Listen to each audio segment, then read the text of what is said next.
Hello everyone and welcome back. We are on day 11 of our December series, the 12 days of comfort and color. And you know the drill by now. Make sure you have something warm or delightful in your mug. I just have some sparkling water today. And then a candle. I'm gonna light my candle. I hope you're finding just like creating a lovely space for yourself makes a difference. I love doing it. Okay, blanket. Got my blanket for today. And today we're going to paint something I'm thinking a little bit easier than some of them. I'm really curious to see what you guys have thought over time of the different stockings that we've done. I think some of them have been more complicated and some a little easier, so I hope you're having fun. Let's get into our list of supplies for today. We're going to need our watercolor paints and some kind of a towel. A little jar of water, and if you can keep it a little bit lower like this, that's going to be good. And we need a pencil and a kneaded eraser, so I've got those today. Any kind of regular pencil. You can do it in ultra fine point Sharpie. You can do this is my one from that paint set that we just got, but like what are they called, like a micron pen. Anything like that's going to work because we'll be fully dry before we get to the ink. If you have got a little spray bottle, that's great. A little craft heat dryer or an old hair dryer would be good. And what else? Paper. So this is 6" by 9" cold press watercolor paper, and that's what I'm using today. And then if you have your template, and so you can find these in the link under the setup video. It's like a day 0 video for this series. And if you've got everything that you need, make sure that you're comfy and you're cozy, and let's get started. I've got a slightly different setup over here today because I raised my desk up again so that I can paint standing or sitting. So hopefully this will work out well today. I'm going to show you a couple things before we get into it. This is one version, this is another. And I just thought, in case you want to paint it all, you can, but I'm going to kind of give like a recommendation on this lighter paint color. But look at it this one. If you don't want to paint that background at all and you're looking for something a little bit more simple today, maybe I'd go this route instead. Paint that top, and it's going to sort of simplify it for you a little bit. If you choose to go this route, we don't have to avoid any of this line. We only have to avoid these few circles. So it's honestly not very bad, and it gives you more practice on a flat wash. So those are your options for this. And then just for fun, I was going to show you, hold on one second here. I'm going to show you on my iPad. This is like one of the ideas that I had come up with, is that you also could turn them into little ornaments, which would be kind of cute. And look, I did like a bunch of balls on this one and maybe even more in this little grouping. So I think you could have fun with it and just kind of play around. You could add a shadow down here. I'm not going to when we paint today, but you can see that I played around with it on Procreate. So, okay, so there is that. And we're going to start with our pencil and our kneaded eraser. I'm going to move this one out of the way, but for a minute, if you wanted to take a screenshot of any of this, I'll just leave it still for a minute. Kind of cute to note the differences between the two of them. And I'm going to move it out of the way. We're going to keep this one here, and we're going to start with our template, our eraser, our pencil. And notice, first of all, that it is tipped towards the left today. And so we're going to pull it down towards the corner here. And I do like to tip it, and that way I have space. I guess if you, yeah, see, if you were to just take it left without tipping it, you don't have as much space here, and we want that. So let's bring it on down like the taller ones. And we're going to start to trace that bottom part again, skipping the top for a minute so that we have the opportunity to make it taller. So remember to press lightly on your pencil.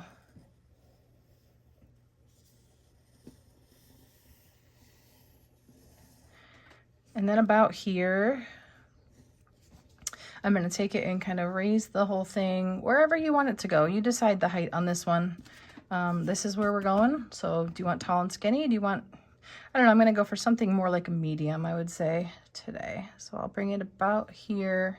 Make sure you find those lines so that it's gonna line up. And then I'll do the top, still pressing lightly so that we can adjust anything.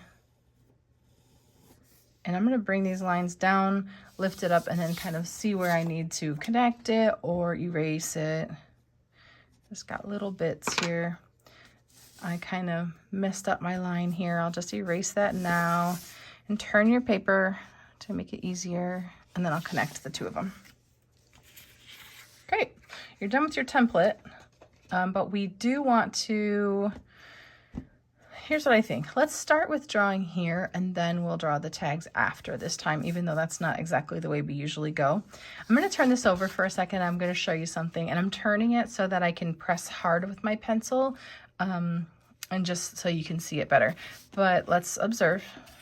It's running, it starts here. Remember, we like to find where does it start, and it ends here, sort of mid-toe, but if anything, up a little bit, okay? And then we have this line.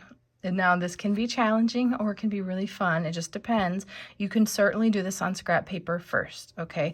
And we're gonna take your pencil and you're just gonna kind of come down. We're gonna do a loop and we're gonna loop around, but you're not gonna follow me, because if you go slow enough to follow me, you probably won't get the nice fluid curves that we wanna see.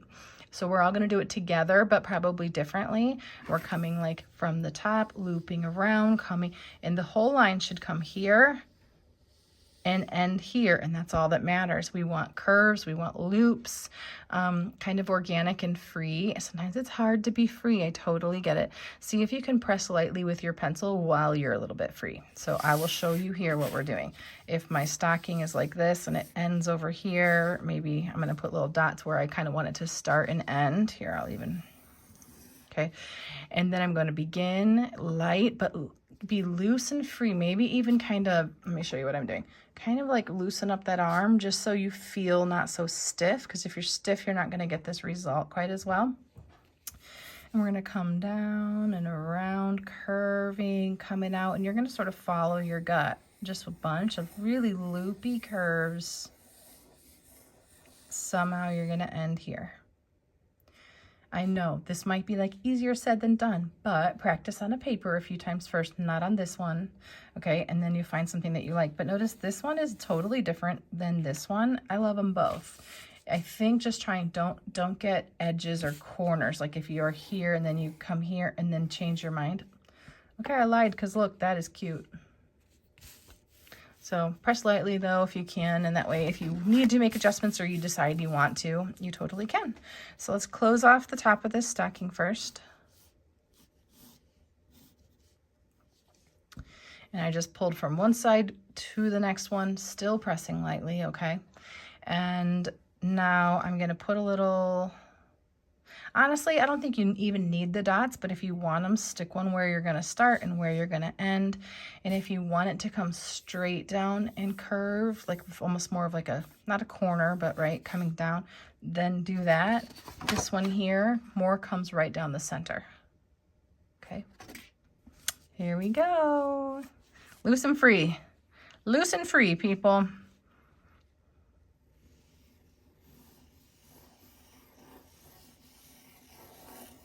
Lots of loops. This makes me think of my mom's handwriting. Oh, here's my mom's handwriting. That's hilarious that I just have an example, but that's it. And she's got loopy handwriting and I love it. It's somehow also very perfect. Shout out to my mama. Okay, and then when we've got this, it's gonna just sort of naturally and organically give us some little nooks that we can hide these little circles in. So we're just keeping them nice and tight to it. And I'm gonna go like, okay, there's a space here where I could imagine a circle. Now I want you to kind of think about what size circle, because you'll try to be consistent in all of these ones and these ones. I think that's what's kind of cute, is like the idea that these and these would be the same. So that's something I'm looking for in mine. And I'm gonna just press lightly, come up with some kind of a circle shape, and fit a few of them in where they naturally fit. And if you decide how many you want. Okay, I think that one was a little small, so I just made it a little bit bigger before I even erased anything. And notice this one has a big, like there's 1, 2, 3, 4, 5, 6.5. Okay, this one has 1, 2, 3, 4, 5, 6, 7, 8, 9. You decide. And I just want to look. It's funny, you'll start to confuse which ones are your loops and which ones are the circles. It's kind of a funny thing. But I think I might leave this one, so I'm going to stick one right here. This is fun because this is absolutely only your gut. Nobody can tell you how to do this because none of us did the same loops. and I like that a lot. I'm trying for just a few again. I think I really like what it does. It's cute and it lets you focus on the loops. So I'm kind of copying this one a little bit just to see, like, looking for where they fit within this one. I don't know why, but I love this one. It's one of my favorites. I'm gonna do two kind of next to each other. We'll see if we like that. Okay, at this point, look, maybe we should do a little half one up here if you've got space. If you're doing a half, sometimes draw the whole, because it's gonna help you make sure this shape makes sense for a circle. And from here, we've sort of established our circle size. You can erase anything you don't want to see anymore. Just a reminder, when we cover this with watercolor paints, we won't be able to erase that pencil. And that reminds me of something I wanted to show you on my example. So I'm going to do it now, lest I forget completely. When you get on with your ink later on, you want a nice fluid line and you want to go over your pencil. And look, I didn't, and so we'll see both of them. Let's see. It did erase my pencil a little. It's funny because I know some people say that it does, but I always feel nervous to tell you you can erase it through there because just sometimes you can't. But I was able to erase it a little bit. Look at that. But we'll just watch that our ink goes on top of our pencil later on. Okay, another thing I wanted to show you while we're there is to leave these little highlights on your circles if you want to. It's just going to make them look more like round balls, and it's just cute. So like, it's a nice detail on a pretty simple design. Okay, coming back over here. So I've got 1, 2, 3, 4, 5 of these. You can do them any way you want. I'll put both of these on the camera so you've got them as references. And just somewhere over here, I actually want to just start with the circles. And you can kind of go like this and decide how far you want them to hang. Basically on both of mine, they're just a little bit lower than the cuff of the stocking. So I'll look at whatever size these are on mine, so same for you. And I'm going to start with one. Now I for sure want some of them to overlap so that they look like there's a bunch of them, like it's ornaments hanging, you know? And so I will, let's see, I'm going to put this one over the top. So you can let them do this first, just do a bunch of circles that overlap, and then you'll choose which ones you want in front, and the ones that are in front shouldn't have any lines going through them. Okay, so I could do it here too. It's a nice way to get that decently circle. We don't need it to be perfect. Now put one back here, I think. And it is funny if you start to just get those whole, you'll have all these little tiny marks in there that you're going to have to get rid of, but I think it's really cute like that. I think I want one more that hangs a little lower than the rest. A little too small. All right, I'm going to get out that kneaded eraser because now there's a whole bunch of lines I want to get rid of. And remember, you can pinch this to get it a little bit smaller. And now you're going to decide which ones are on front. And I think it's nice to have the option because sometimes you'll just choose differently than you thought. I think this one would be on front. So we just got to get rid of those lines.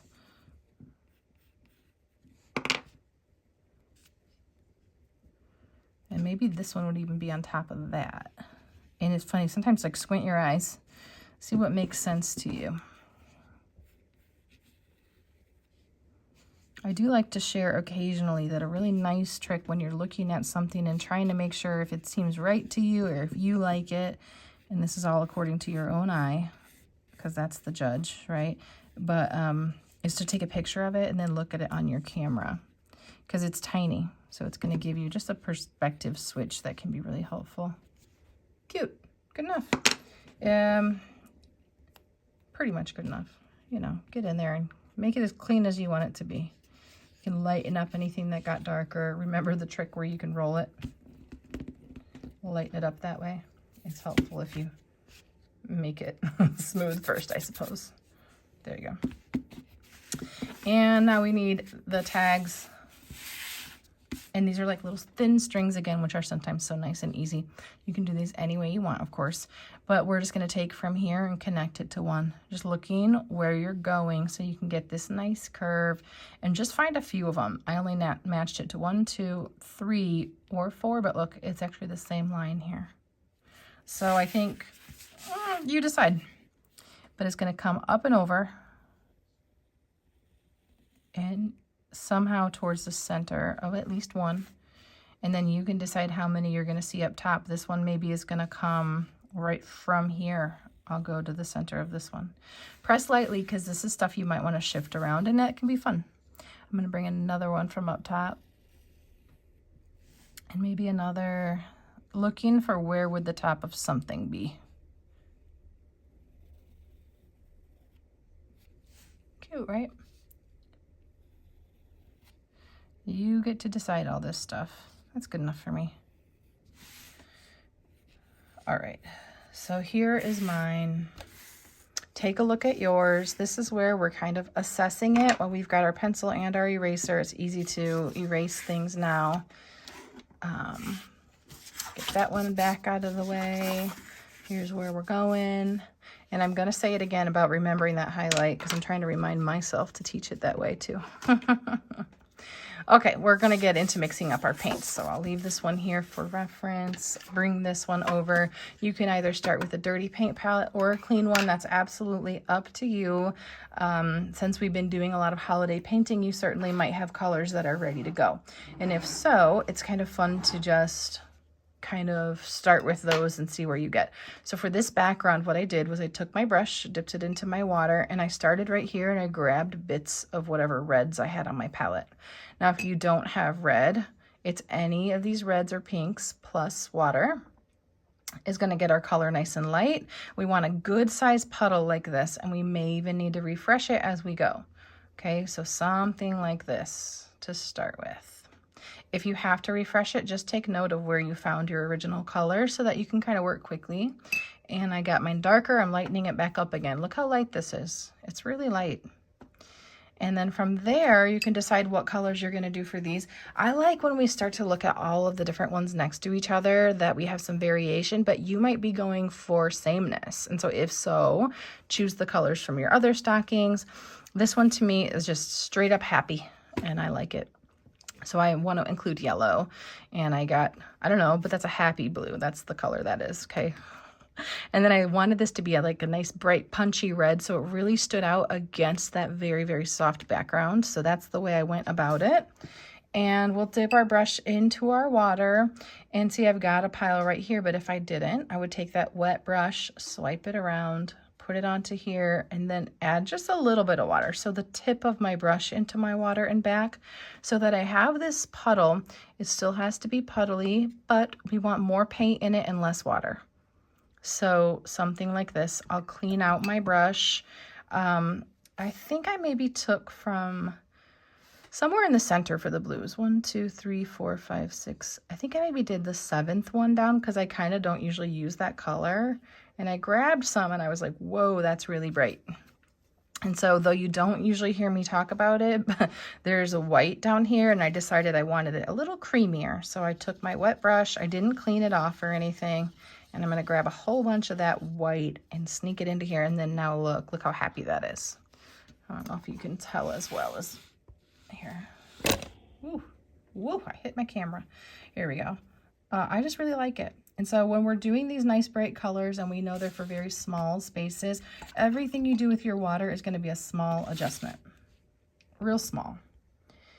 Which means the tip of your brush, not a full brush of water at any point other than this background, if you're choosing to do that one today. So tip of my brush into the water. I'm going to grab another paint here.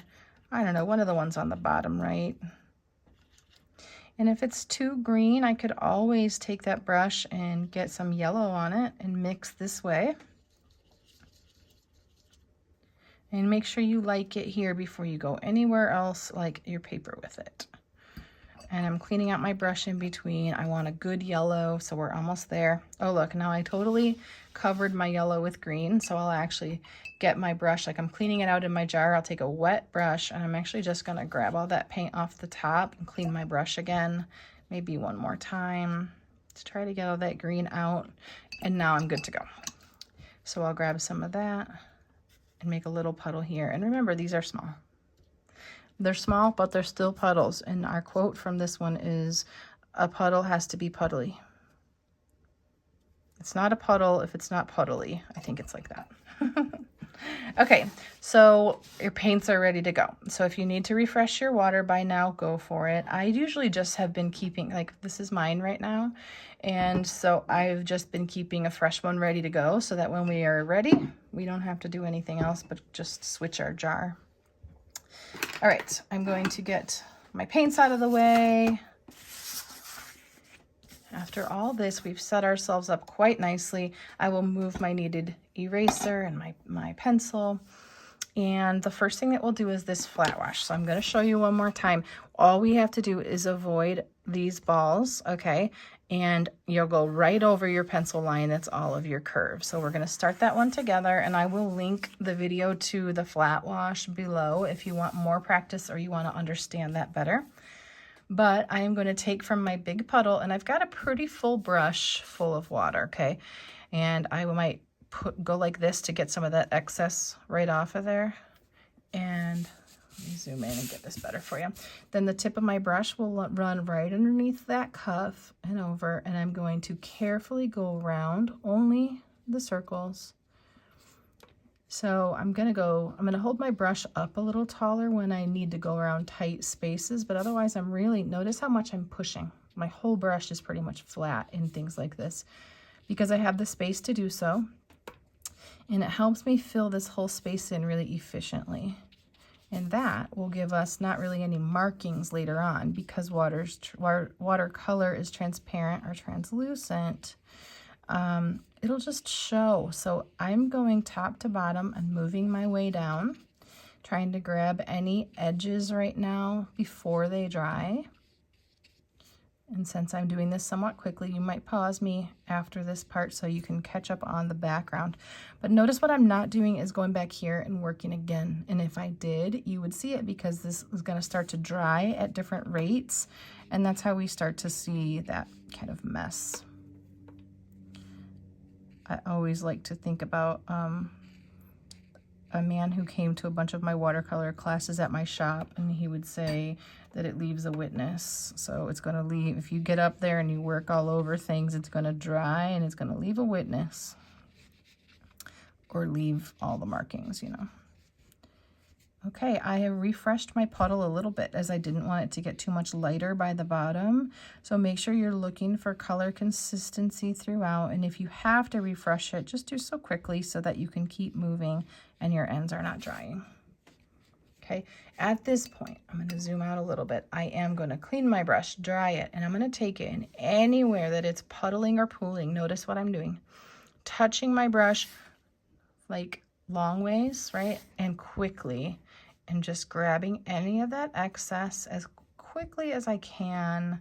And then I'm just going to touch my brush to my towel.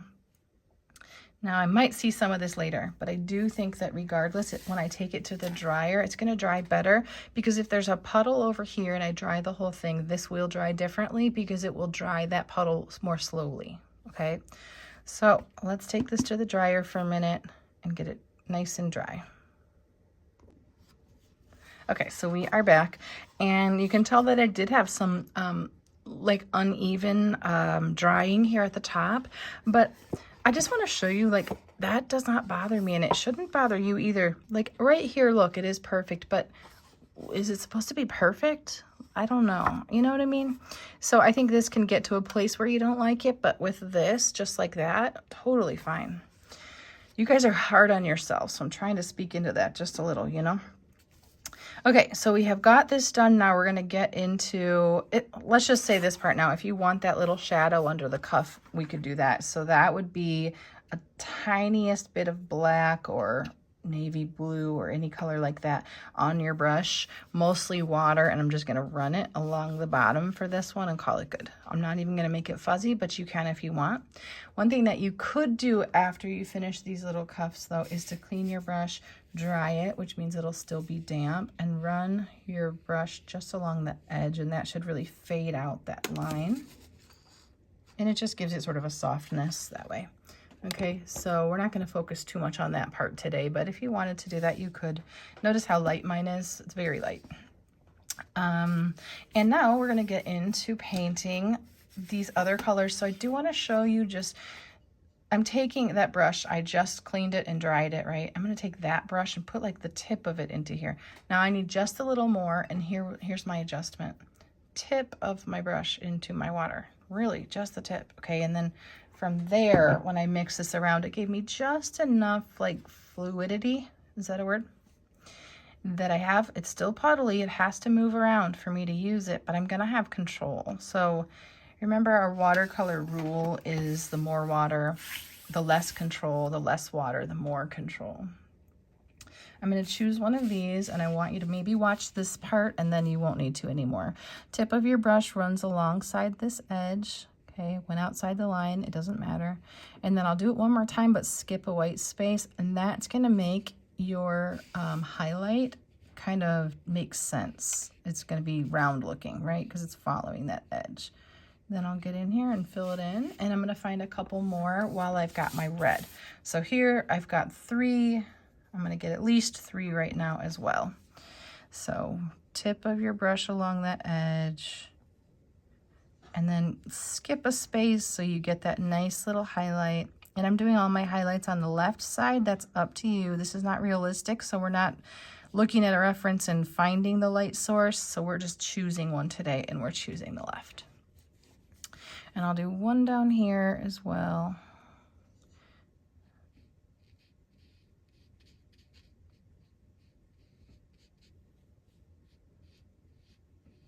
Ooh, here's what I want to ask today is when you decorate, if you decorate for Christmas, do you decorate in like, what colors do you decorate with is what I want to know.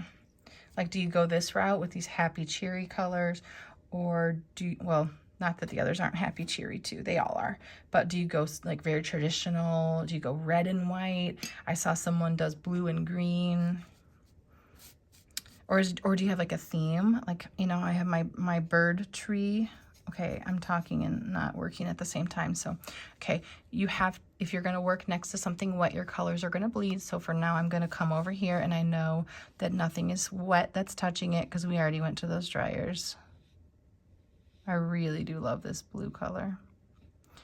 But yeah, do you decorate with birds, or are you like into nutcrackers or snowmen or kind of everything? Are you minimalist? It's fun to see what everybody else does. Okay, I'm getting this one here. I can't believe tomorrow's our last day of this challenge. I asked, I think yesterday maybe, I asked for ideas. But if you have ideas for other challenges or things you want to learn, let me know in the comments. Okay, so see right here, it's kind of puddling. I cleaned my brush, I dried it on the towel, and I just grabbed a little bit of that. Same here, it's going to have an easier time at the dryer if you don't have that puddling. Or it'll just dry more consistently or whatever. Always study to see what you like though. Look what's happening when you're doing it. So this one is covered by the one above it. Okay, so when I chose that little highlight space, I brought it down a little bit, right? And I kind of cut off the top of it a bit too. So you just choose how it makes sense to you, but I am going to keep them on that left side still. So cute. I love it. I'm loving this blue so much. I think I'm going to do one more blue one up here. Except that I'm afraid my puddle needs a little refreshing. So I'm doing that first. Make sure you're not working from puddles that don't look how you want it to look.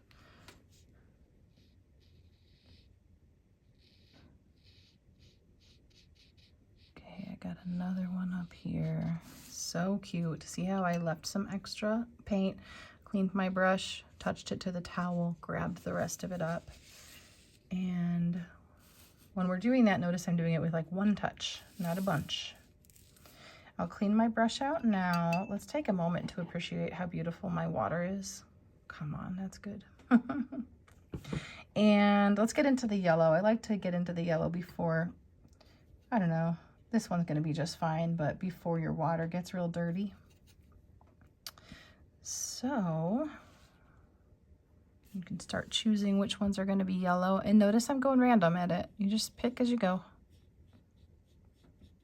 I like this one because if you do it the way I said, you're gonna have a different each time. They're not gonna look the same because that line is like organic and loopy, and you just kind of won't do it the same way.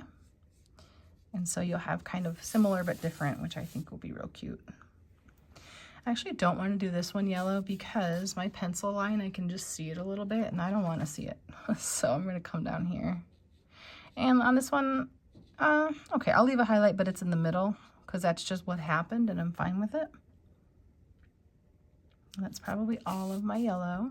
Now, if you decorate also with purple at your house, you're going to add purple into here. You know, think ahead about what might match a space in your home, or your office, or your friend's house. What do we have left? We have green left, and if I need extra, I might go teal. That could be cute. We're almost there.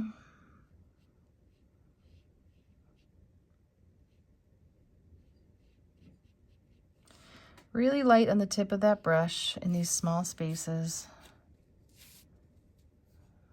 I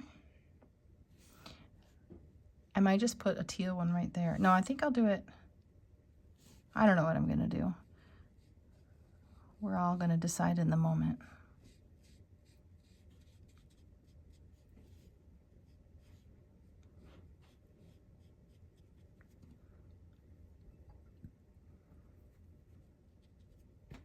There is something about looking at the color of the water in your jar, and when you dump out your water into the sink, looking at what color it is in the sink.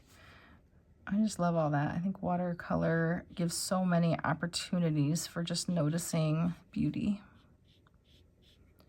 And that, to me, is kind of a therapeutic way of living.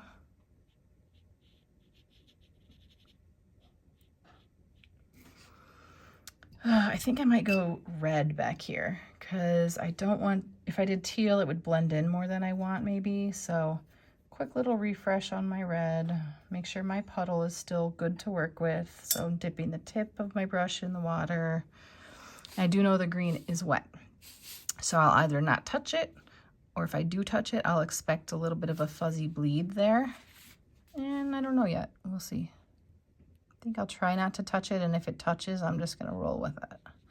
The safest way is always to take it over to the dryer and dry it so that you're not working next to anything that's wet, unless you want your colors to bleed. Okay. Oh, I just went right over my highlight on accident, and that's fine. And okay, I'm at the point I'm gonna take this to the dryer, get all of those nice and dry, and then we're ready for our ink. All right, whatever ink you have should be just fine because this whole thing is dry. First, a reminder to you that you want it to be fully dry so that you can, so that otherwise your ink is gonna get fuzzy. Okay, so now I'll just use this one because that's what you maybe have as well. I don't know what you have, but. And then notice on this one, I did that scribbly thing I like to do, but I did make it a little bit more loopy, like rainbows, you know, and I do think that's real cute for the fluff. So I'm gonna try to kind of continue on with that one just to experiment and try it. But you see what you want, and you can always practice it on a scrap of paper first. I'm always gonna do that cuff first so I don't forget to make this line bumpy instead of straight.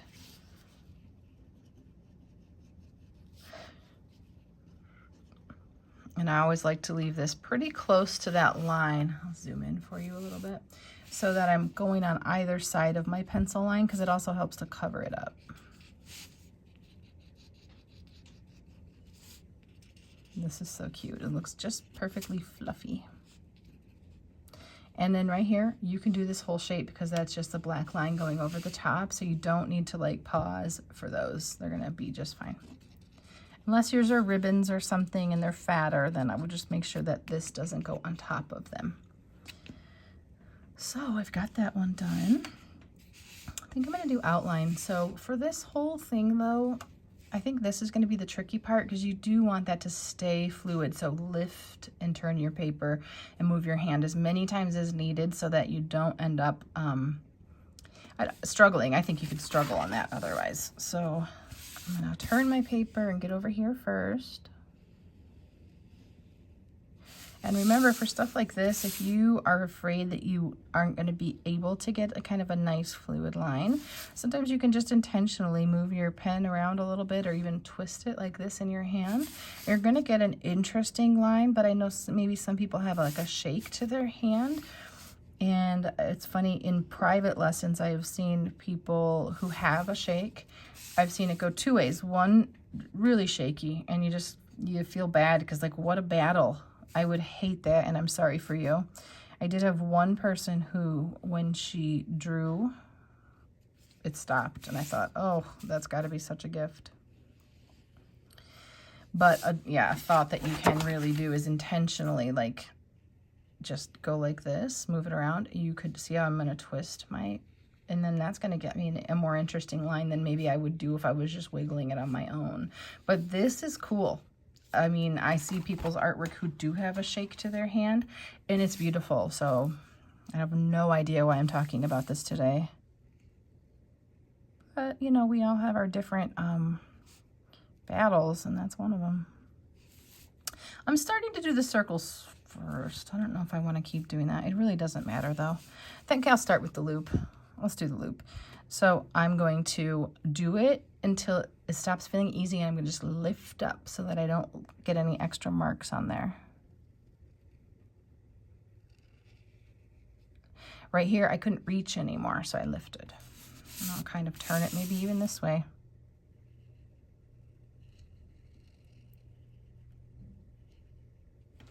And I'll do it again and again. I'm going to keep, if you can't reach, stop. I think you'll be happy with the end result. Kind of prevents you from accidentally having like a double line here or whatever.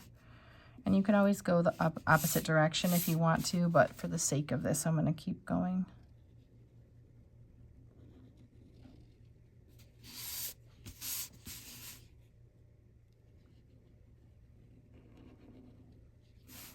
I hope you like this one today.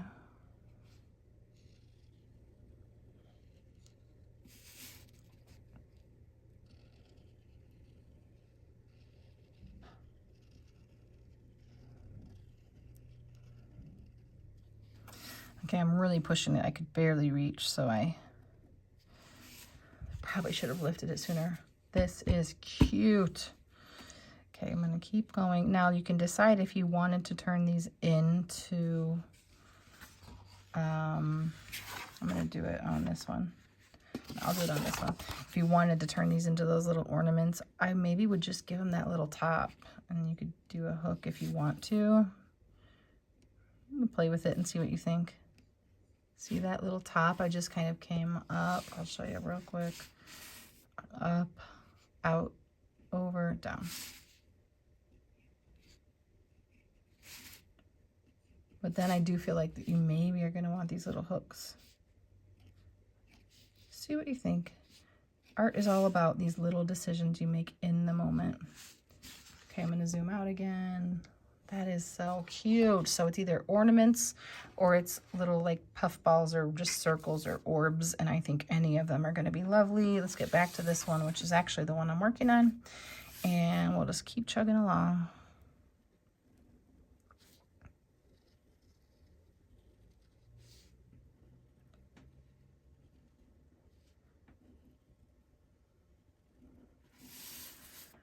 I'm going to do the circles first, lines after. To me, that just seems easier. That's the only reason.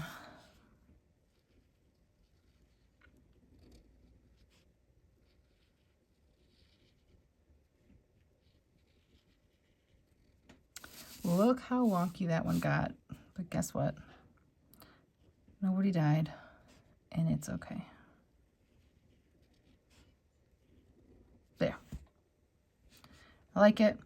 And I will start to take whichever one makes the most sense to me, because look at how they overlap. I think it's tricky.